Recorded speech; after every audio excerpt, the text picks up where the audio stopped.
What are you willing to do to have your comfort, your stability, and your freedom? Well, I think we're all about to find out as Uranus goes direct in 2025 on January 30th. This is what this video is about. Here we go.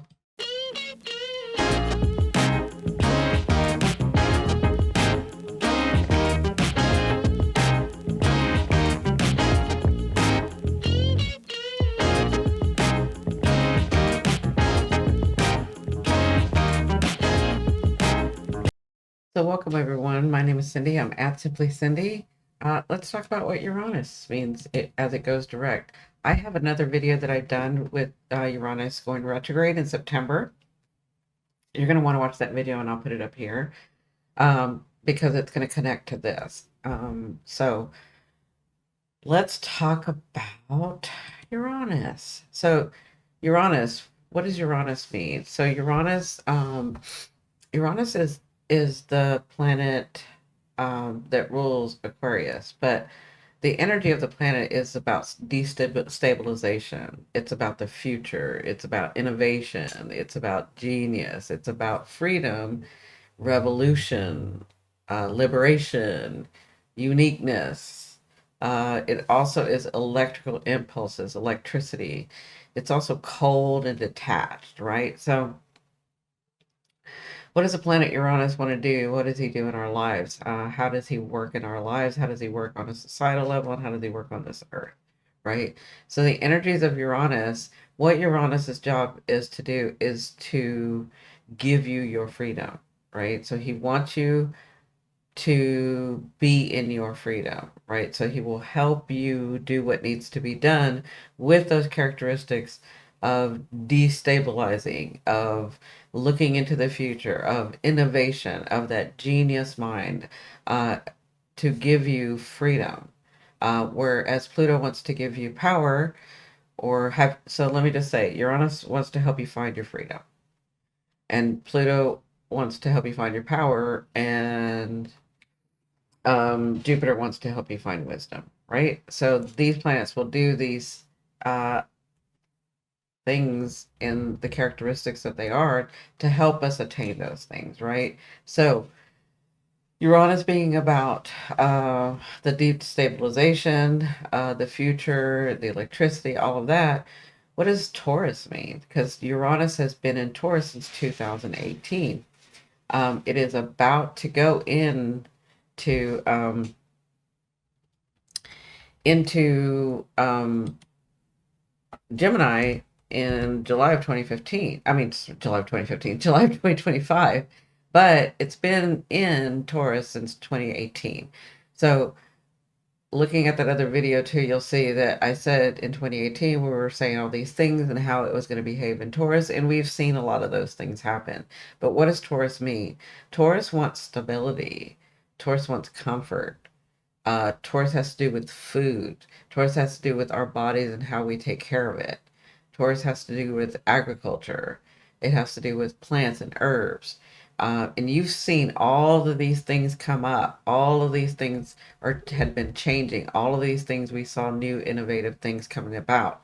Um, it's about money. It's about how we want to make it. It's about and it's about self-worth. What do we find? How what do we find of value or worth, right? It's about relationships, and it's about the need to survive, and it's about tradition.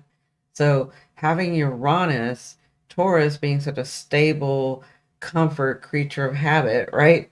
Having to do with all these things, when Taurus came in there, he sort of disrupted everything because that's Taurus's job, to destabilize, um, to look at the future, to look at where we're stuck, to look at the innovation, to look at where we don't feel free, why we don't feel free, to give us the courage to have the revolution and the liberation, to have us think outside the box, right? To have those that energy to do all of that, right?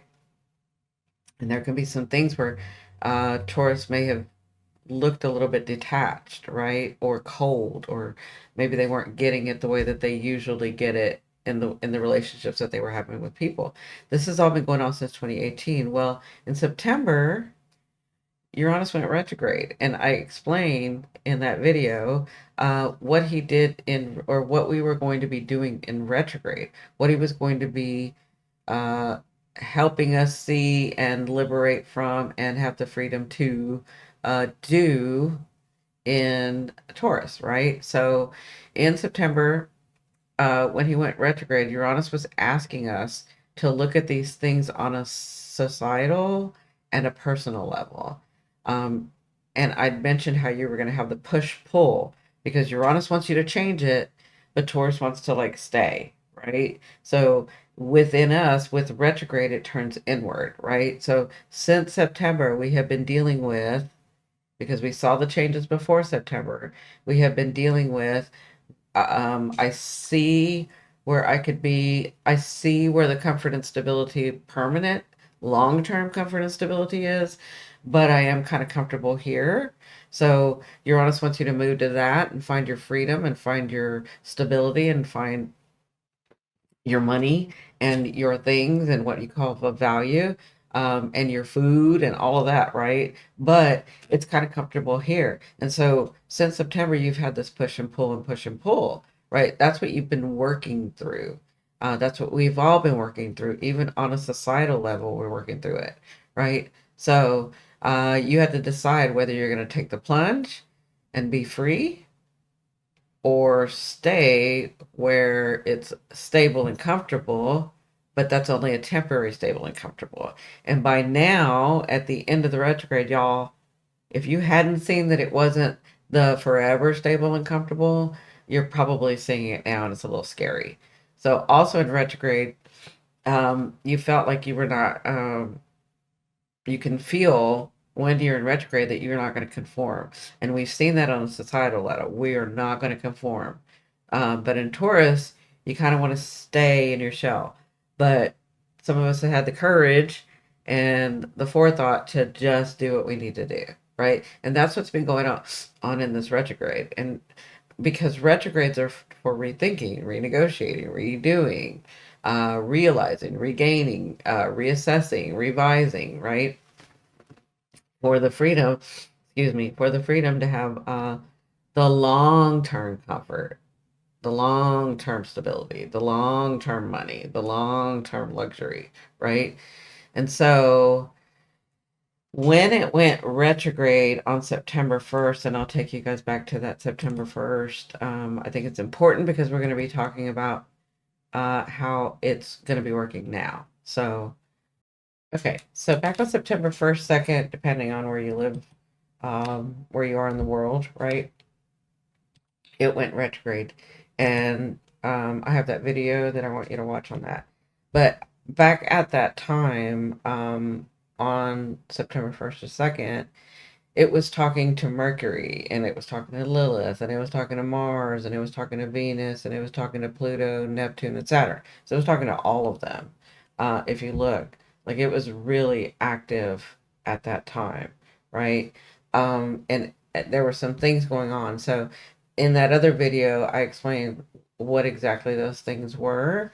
But Mercury was squaring Mars at the time. I'm sorry, Uranus was squaring Mercury at the time. And then I go into detail about that. And Lilith was sesquiquadrant to Uranus, right? And so with Lilith, that was like an underlying thing that energy was going that way that you needed to balance, right? Where a square is something that's feeling like you kind of don't match, but you got to get it done. And then with Mars and Gemini, so Mars was in Gemini at the time.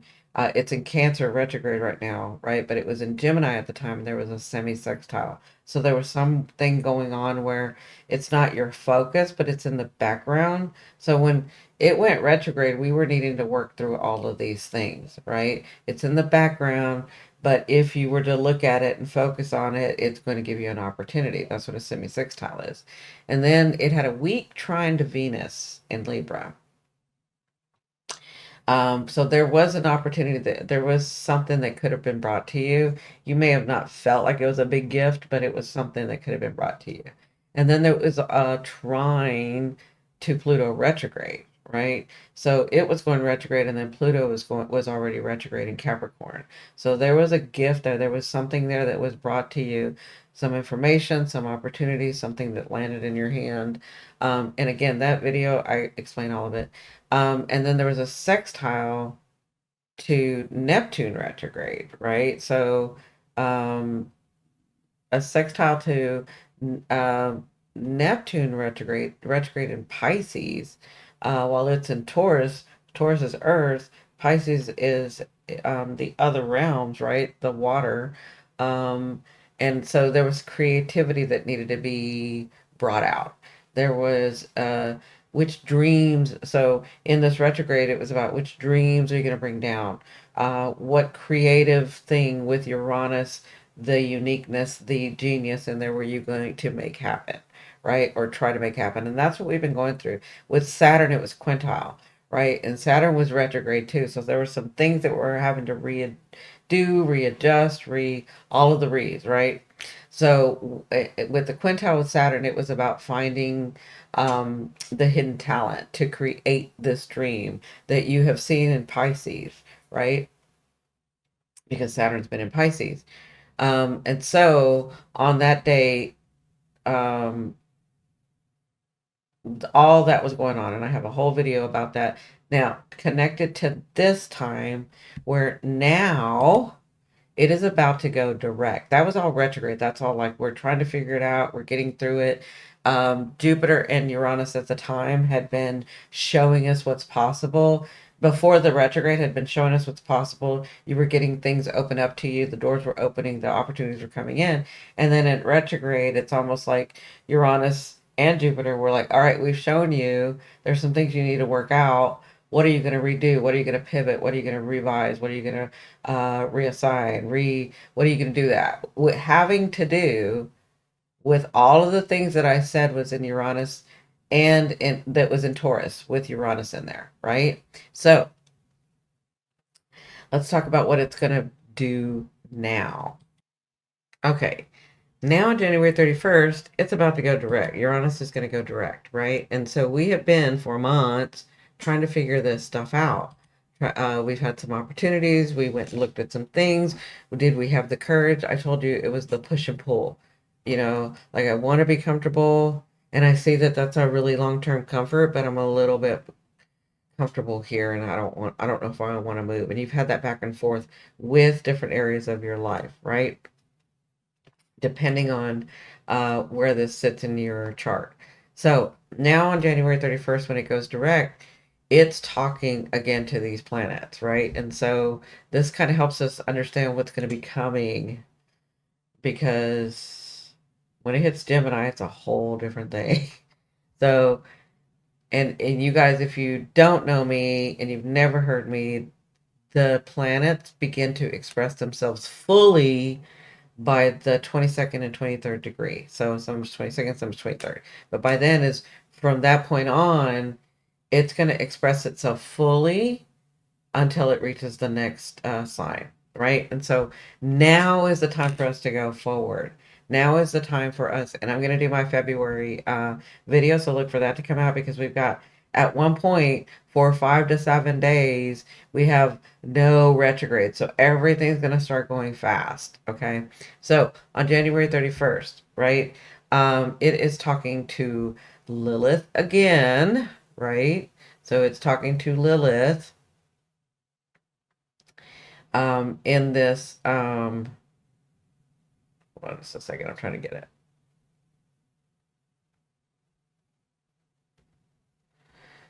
So it's going to quincunx Lilith on this day, right? And so do you guys remember what quincunxes are? If you don't remember I just said it a little ago, it's two signs that have nothing in common. So two signs, two planets that have nothing in common that must solve a problem, right? So there was, at the time when it was talking to Lilith, it is now talking to Lilith in Libra again. And it's saying, have you resolved this? And if you haven't, it's going to come about pretty soon where you've resolved it. So there's something with this energy where you're having to resolve this problem of yours in this area of life. Now, will it happen on January 31st? No, but it's kind of getting close where you're going to feel or see how to resolve this, right? This issue. And again, I explained what the issue was and all of that in that other video that I'll put up here.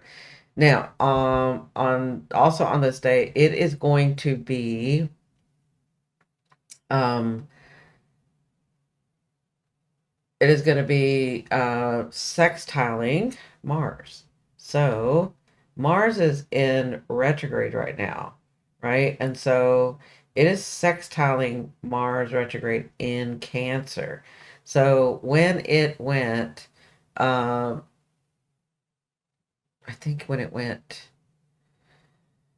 yeah. So when they were talking on September 1st, Mars was in Gemini, right? Now it's in Cancer, but it's retrograde and it is sextiling. So there is something that you have been working through having to do with your stability and your emotions and what's going on here. And it's asking, this is now where you're going to get an opportunity. So, a lot of things that have been foggy, a lot of things that you've been going back and forth for these last 4 months, 3 months, whatever it was, since September when it went retrograde and we've been working through, we're going to see that those things come through. We're going to see the sextile. We're going to see the opportunity of Mars retrograde, right? So of Mars, we're actually seeing the opportunity of Uranus, but it has to do with Mars and our initiative and our bravery and our um, coming from within because it's retrograde, right?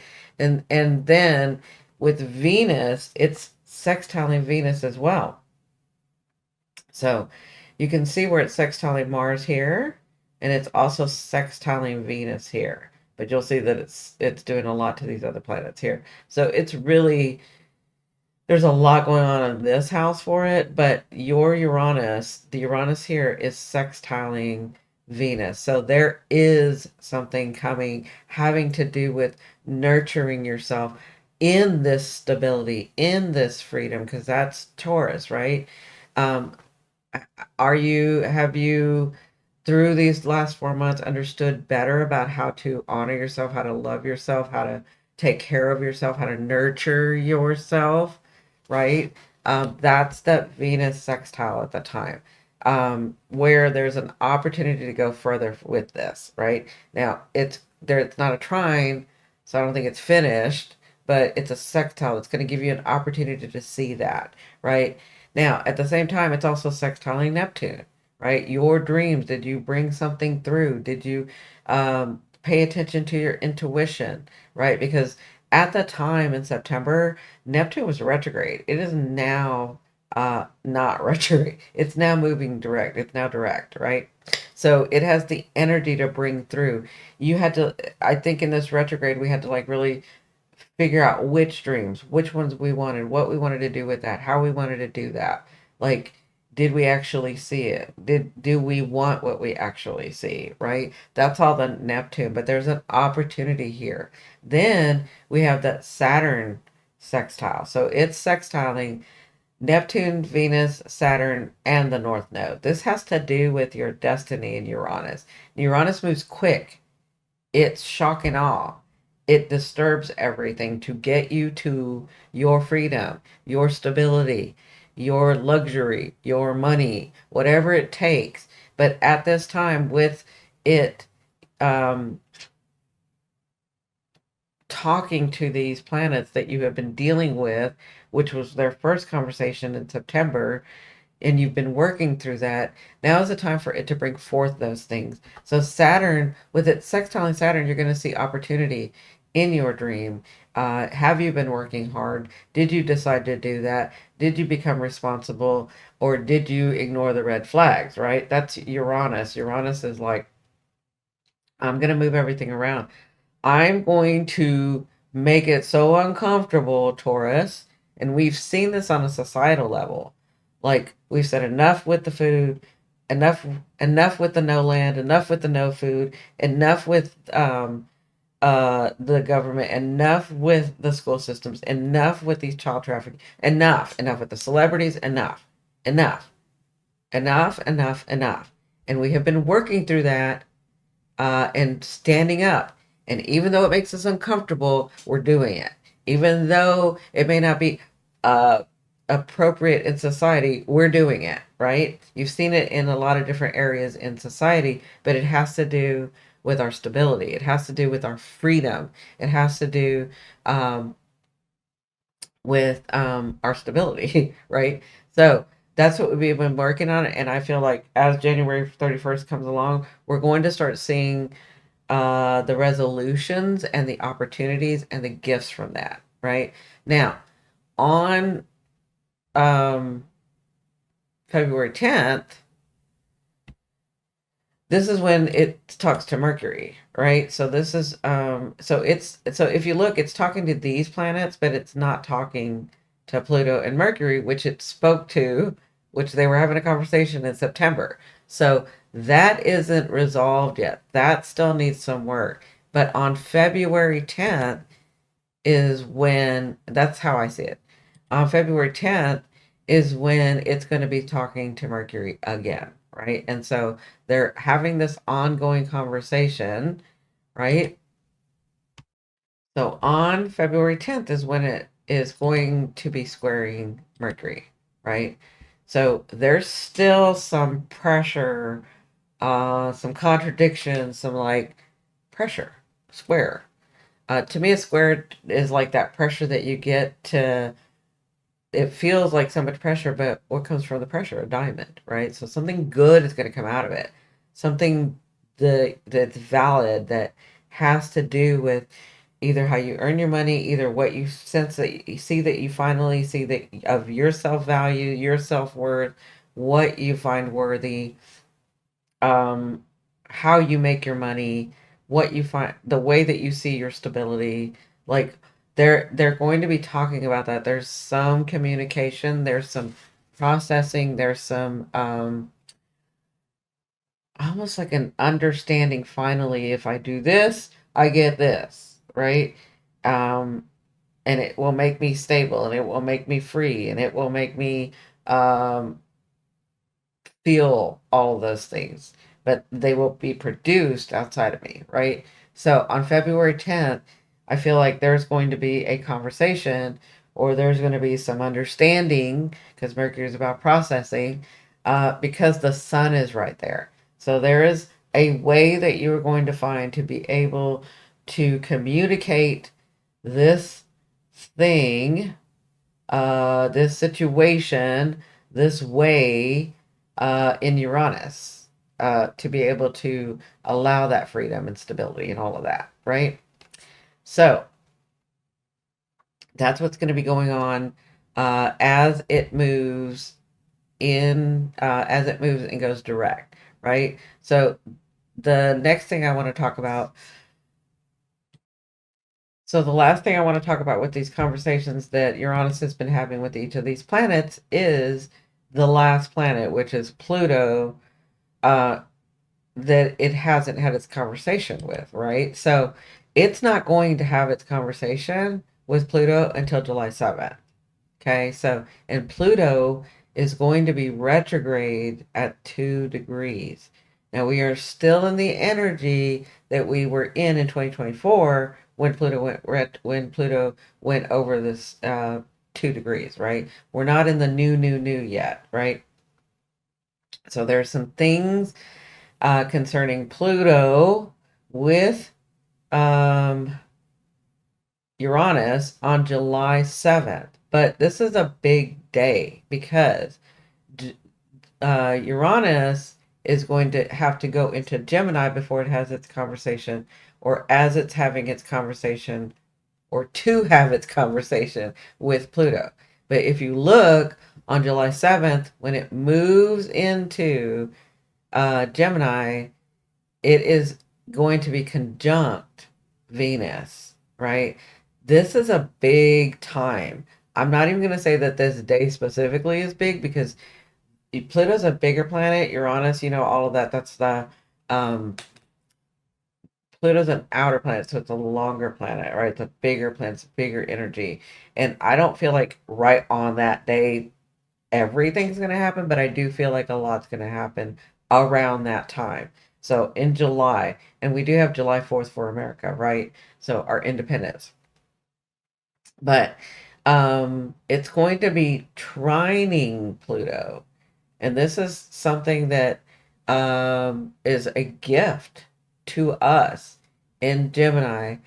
As Uranus goes into Gemini, Gemini in the 0 degree is like chaotic. It's like it could be anything. And it has Venus, which is about it's Taurus's ruler, right? Is about comfort, is about loves the comfort, loves the luxury, loves the beauty, loves the nurturing. Has she been nurtured, right? And so I think that this has to do with that, with Pluto retrograde in Aquarius is going to be sort of, which is Uranus is so Venus rules Taurus, where Uranus is the co-ruler of Aquarius, right? So there's something big going on here. It's not going to be bad. It's going to feel good. It's going to be about our nurturing. It's going to be about our safety, our security, our freedom, all of that, right? It's just going to be um, feel a little chaotic, maybe. And if you haven't stepped into your power in this, Pluto could play a little bit of games with you, but just know that it's going to be out of bounds, right? So I'm going to be doing another video with Uranus going into Gemini, um, because yeah, that's a big time. So when Uranus goes into Gemini, I'll let you guys know some of the history at the end of this video. Okay, so let me get to the how it's affecting, how it has been affecting each of the signs, and how it can be affecting each of the signs moving forward. Okay, one more thing, one more thing before I talk about per sign. So here's the thing: if you have any planets, um, within the if you have any planets in your ascending uh with within the I would say 21st degree to the 29th degree, you have been really affected by this. So if you have planets in your natal chart that are at 21 degrees or at 29 degrees of your sign, or in Taurus, that changes the conversation. And that's kind of why you want to go see an astrologer, because they can see and know how that conversation can change, right? But I just wanted to let you know, to remind you that if you have planets between 21 and 29 degrees of Taurus, or like if you have like 21 degrees, uh, of Libra. Let's just say 29 degrees of Libra, right? That's opposite, right? And so that's going to change what the conversation is. So just know that, and you'll have to see an astrologer to get like specifics with that, right? I just wanted to remind everybody about that. But especially if you were born with 21 degree or 29 degree in Taurus, it's really changing the conversation for you. Okay. Okay, now we can talk about per sign. Okay, so again, if you have planets in the degrees of 21 to 29 of the signs of your signs, just know that it's going to be sort of changing the conversation a little bit, but you're going to be more affected if you have planets in these areas, in these degrees. Okay, so if you look for Aries and Gemini, because Uranus is sitting right here at 23 degrees, right? So it has been affecting Aries and Gemini by a semi-sextile, right? So it's been sort of subtle for you, which is a little odd because that's Uranus. So you're seeing it out in the world probably a lot more than you're seeing it personally, is a semi-sextile.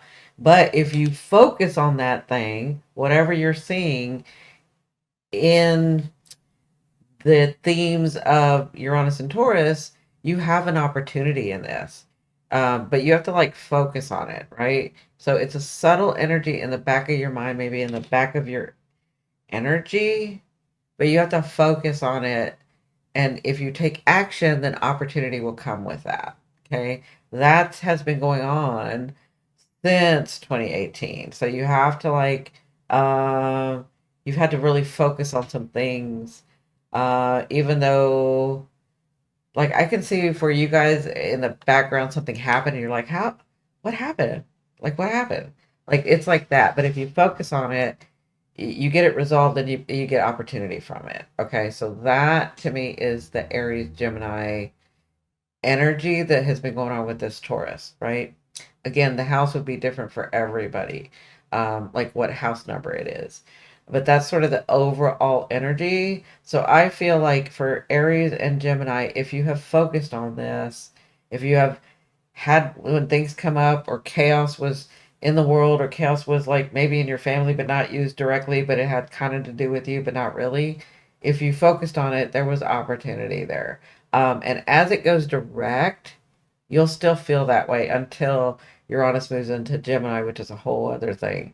So if it was if you are a Cancer or I'm sorry, a Cancer or a Pisces ascending, this is a sextile. So you've had opportunity come your way where that has to do, now these themes having to do with freedom, stability, um, yeah, your freedom, your stability, how you earn your money, um, all of that, right?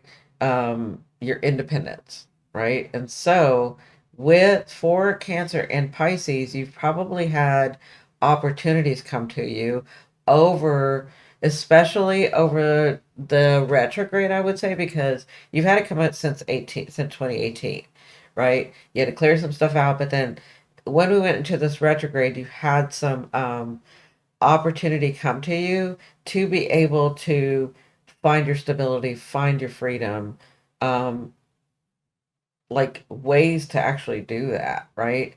And if you haven't, if you've been deciding, if you haven't made the decision yet, now is the time. As it goes forward, the opportunity is going to come. So you probably were saying some things, but you were struggling with the back and forth. Do I do it? Do I not do it? Do I do it? I like one foot in, one foot out, right? But you found like when you leaned into it and made a little bit of a decision of it, you probably got some opportunity. Well, now that it's direct, that time for thinking about it and really going like this with it is gone. Like it's time to go.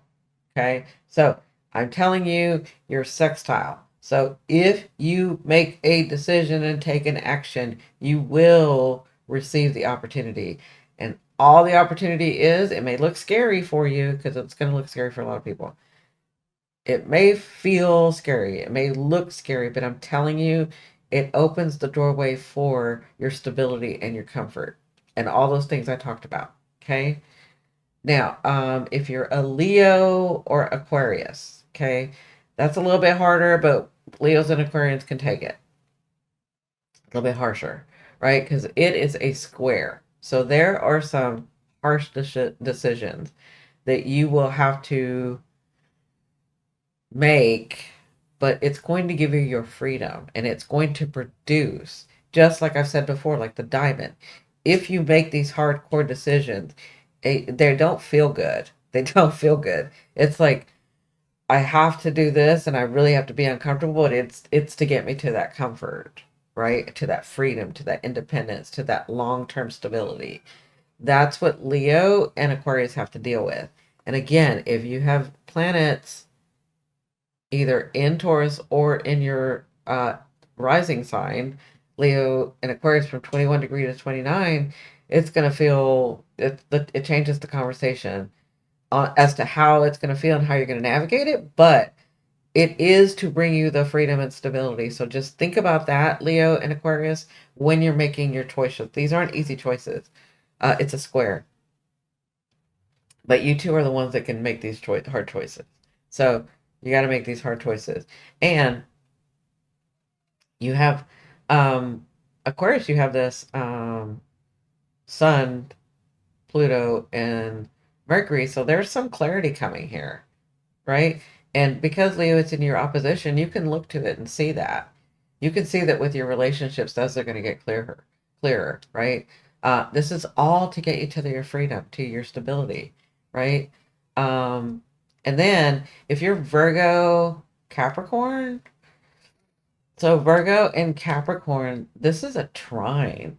So um, this right here is a trine. So Virgo, Capricorn, you're gonna get gifted. This is your sister sign. Well, not your sister sign, but this is your cousin sign, I guess. This is this is like your element sign. This is like grounding. This is things coming through because Taurus is your fellow element, right? Y'all are all earth signs. So I feel like with the trines coming here, this whole house, Taurus, is trining you guys, right? And if you have planets between 21 and 29 degrees here, it's going to produce a trine for you.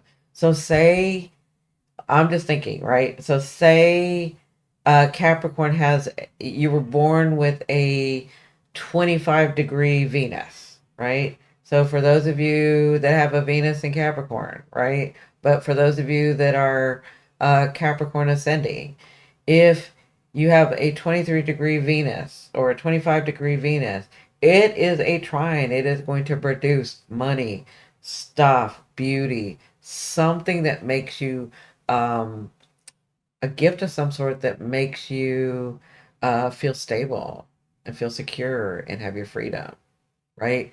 But it does that to Virgo as well. So it's going to be, and especially if you have the 21 to 29 degree, right? It's a trine, it's a gift. It's something that you don't even have to work for. You've already done it, right? So that's a trine for Virgo and Capricorn. And Capricorn, I'm so sorry about not doing yours per sign in the last video. So I apologize. It was like I just completely missed it. Um, I will do my best not to do it again. So you have gifts coming for you, both of you. And then if you are Sagittarius and Libra, this is a quincunx. So remember, a quincunx in the retrograde you have been dealing with. There's some problems that you need to look at, right? That has to be resolved, even though they have nothing in common.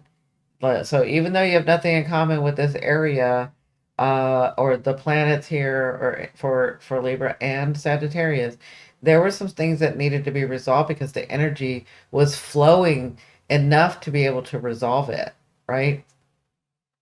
So it's because there is like you have to balance this energy. It's like going wonky, and there's a lot of energy flow there, but you need to balance it. You need to let it flow. So there is a problem that needed to be resolved, or problems. Now, by this time, when it goes direct, you should have resolved those problems. If not, you should have known you should have got some clarity as to how to resolve those problems. And by the 31st is when they'll start to produce for you. Okay. So it's a lot of energy flow. There's a lot of production there for you, some things to be happening for you, some opportunities, some things. Um, but you've had to have worked on these issues that maybe in the past you didn't want to see, you didn't want to look at, right? So that's for Sagittarius and Libra, right? Now, Scorpio, this is your opposition. So if you have planets at 23 degree, 21 to 29 degree, but even if you don't, but if you do, you're going to feel it more. So anybody that has planets in these degrees, you're going to feel it more. You're going to see it more. Um, but Scorpio, this is your opposition, right? So by this time, you've been pulled back and forth. All of us have been pulled back and forth. Do we do it? Do we not? Do we get out of our comfort zone? Do we not? I know that that's going to make me free, but should I do it? I know that that's going to make me stable, but should I do it? I know, but I'm scared, right? So, not that Scorpio's scared. I'm saying all this. Where you get scared and you're like, I don't know whether to do it or not, right? So, you've been dealing with that. As it goes direct, you're going to see it clearly. And that opposition, you're going to be able to see it clearly. You're going to be able to work through it, and you're going to see that the work that you've done for it is going to produce some things, right? So to me, that's what the opposition means for you guys. Because I can't say if you work deep, you always go deep. So you had to go deep. You have to listen to my other video to be able to understand you had to go deep. Um, yeah, that's where I explain all of those aspects and what they were actually having us try to work through, right? So again, the influences of the planets in the natal chart from 21 degrees to 29 degrees in your rising sign house or in your Taurus uh, in this retrograde. And now you worked on all that. Now you're going to see the gifts. Now you'll begin to see the work on a societal level. We've already started seeing it because the retrograde is like turning direct, right? So we've already started to feel like we can breathe. It kind of loosened up.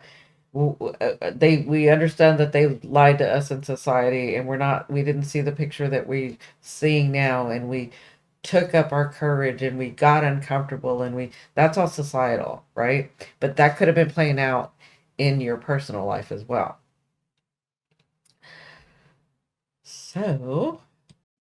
So I hope that helped for each of the signs. If you want to go deeper, where I go deeper is in my membership.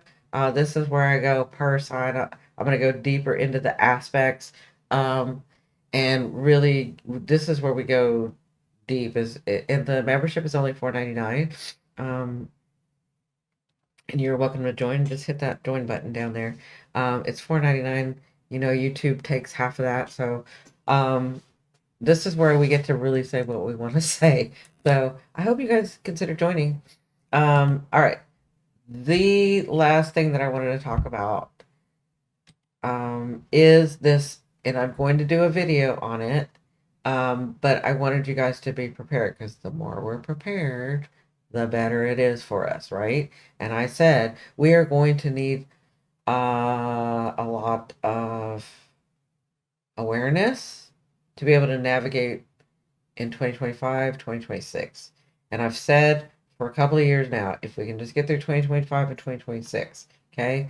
So here's my bringing it to your awareness part, right? And I'm going to do a video on it. But when, on July 7th, when Uranus ingresses into Gemini or enters into Gemini, right?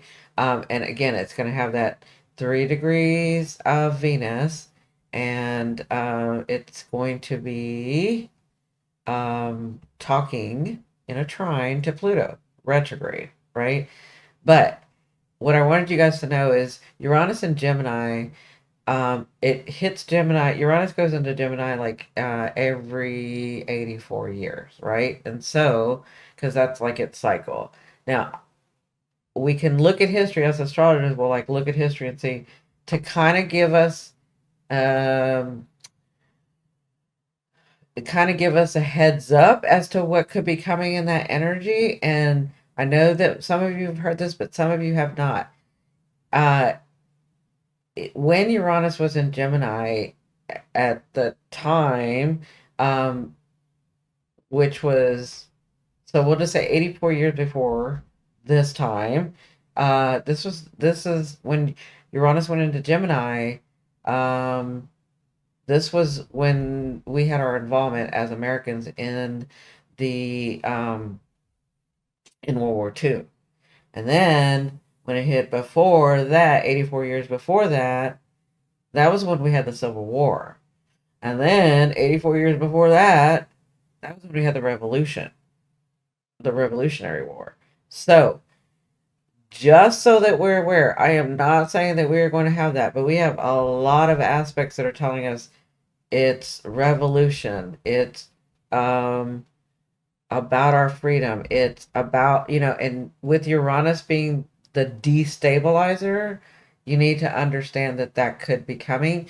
And I don't even know in what way yet because I haven't like really gone deep there yet. And I haven't channeled. I already know that 2025 and 2026 is unstable. It's like on a societal level. Okay. So, how that's going to hit us personally, we're going to look deeper into that. But I just want you to be aware and look for my video of Uranus as it moves into Gemini and try to get as much information as you can. I'm not saying this to scare you. I am saying this so that you're aware, so that when things happen, you're like, oh, yeah, know that. Because to me, it could be that we have a war in the digital field, in the digital age. Like, I don't know. I have no idea. I just know that there's some chaos that's already happening. And with Uranus and Gemini, it's chaos because that's at 0 degrees, right? That's at 0 degrees. Have we nurtured ourselves? That's what Venus is asking with Pluto. Pluto will take it away, remember. So let's just be aware and let's just work together and let's try to figure this out. Okay? I hope this helped. I love you, love you, love you. I will see you on the next one. Bye.